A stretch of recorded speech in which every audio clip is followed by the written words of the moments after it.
الحمد لله رب العالمين والصلاة والسلام على سيد الأنبياء والمرسلين وعلى آلہ وصحبہ اجمعین اما بعد۔ میرے محترم سامعین کرام، رمضان المبارک کا آخری عشرہ شروع ہونے والا ہے،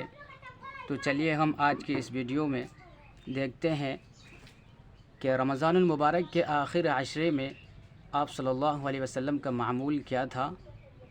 اور کون سی خاص عبادت تھی، اور آپ صلی اللہ علیہ وسلم نے کس چیز کا اہتمام رکھا۔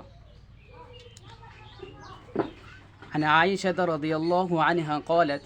كان رسول الله صلی اللہ علیہ وسلم يجتهد في العشر الأواخر ما لا يجتهد في غيره، رواه مسلم کتاب الاعتکاف باب الاجتہاد فی العشر الأواخر من شہر رمضان، رقم الحدیث 1175۔ حضرت عائشہ رضی اللہ تعالی عنہ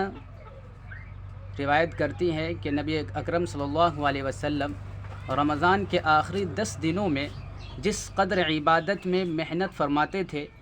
دوسرے ایام میں اس قدر محنت نہیں فرماتے تھے۔ دوسری حدیث میں ہے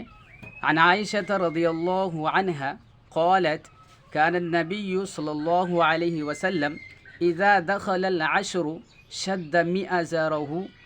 وأحيا ليله وأيقظ أهله، رواه البخاری کتاب فضل لیلۃ القدر باب العمل فی العشر الأواخر من رمضان، رقم الحدیث 2024۔ حضرت عائشہ رضی اللہ عنہما نے فرمایا کہ جب آخری عشرہ آتا تھا تو سرور کائنات صلی اللہ علیہ وسلم تہبند کس لیتے تھے تاکہ خوب عبادتیں کریں، اور پوری رات عبادت کرتے تھے اور گھر والوں کو عبادت کے لیے جگاتے تھے۔ تو میرے محترم سامعین کرام،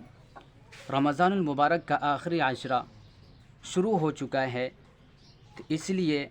ہم سب کے اوپر فرض اور ضروری بنتا ہے کہ ہم سب مل کر کے آخری عشرے میں خاص عبادت کریں اور اپنے گھر والوں کو بھی عبادت کرنے کے لیے جگائیں، اور اپنے دوست یا احبابوں کو تلقین کریں، دعا کریں کہ اللہ تعالی ہم سب کو دوبارہ یہ مبارک مہینہ نصیب فرمائے، اور اللہ اپنے دربار میں ہم سب کی مغفرت فرمائے۔ آمین، وما توفیق الا باللہ۔